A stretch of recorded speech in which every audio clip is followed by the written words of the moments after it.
વલસાડ શહેરના કશ્મીરનગર અને બંદર રોડ વિસ્તારમાં ઔરંગા નદીના પાણી ફરી વળતા 150થી વધુ લોકોને સ્થળાંતર કરી શેલ્ટર હોમ ખાતે ખસેડવામાં આવ્યા।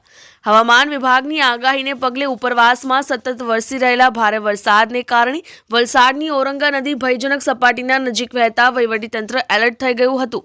મોડી રાત્રે ઔરંગા નદી ભયજનક સપાટી નજીક વહેતા ઔરંગા નદીના પાણી વલસાડ શહેરના કશ્મીરનગર તેમજ બંદર રોડ વિસ્તારમાં ફરી વળ્યા હતા।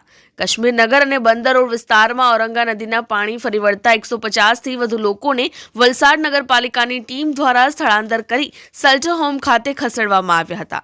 મોડી રાત્રે ઔરંગા નદીના પાણી નીચાણવાળા વિસ્તારમાં ઘૂસી જતા વલસાડ મામલતદાર, નગરપાલિકાના સીઓ સહિત વહીવટી તંત્રની તમામ ટીમ દ્વારા લોકોને એલર્ટ કરી સુરક્ષિત સ્થળોએ ખસેડવાની કામગીરી હાથ ધરવામાં આવી હતી।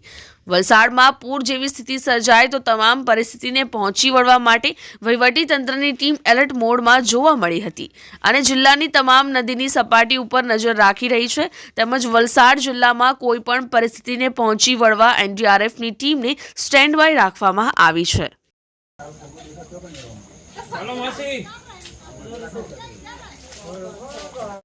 વલસાડ શહેર અને ધરમપુર શહેરમાં અને આજુબાજુના સરાઉન્ડિંગ એરિયામાં વરસાદનું વધારે પ્રમાણ થતાં ઔરંગા નદીમાં થોડા પાણી આવેલા હતા અને વોટરવર્ક્સનું આપણું જે લેવલ છે એ 5 સ્ટેપ સુધી પહોંચી ગયેલું હતું અને જે આપણું ભૈરવીનું લેવલ છે એ પણ અપ ગયેલું હતું। એના કારણે એ 4 મીટર સુધી અપ ગયેલું હતું। એના કારણે સાવચેતીના પગલાં રૂપે આપણે બંદર રોડ અને આ કાશ્મીરનગરમાંથી લોકોને સ્થળાંતરિત કરાવ્યા છે અને સાવચેતીના પગલાં રૂપે આપણે આ પગલું ભર્યું છે। હાલ પાણી ઉતરી રહ્યા છે, 5માંથી 4 સ્ટેપ થયા છે, પરંતુ ભરતીના કારણે હજી પાણી સ્થગિત છે। એના કારણે આપણે સાવચેતીના પગલાં લઈ અને આ લોકોને અત્યારે સ્થળાંતરિત કર્યા છે। અંદાજે 120થી 150 જેટલા લોકો હશે કે જેમને આપણે સ્થળાંતરિત કર્યા છે।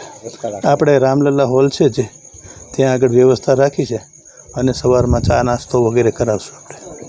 અમારી લાઈવ ન્યૂઝ 24 ચેનલને સબસ્ક્રાઇબ કરો, બેલ આઇકોન દબાવો જેથી આવનાર ન્યૂઝ અપડેટ્સની નોટિફિકેશન આપ સુધી સૌથી પહેલા પહોંચે।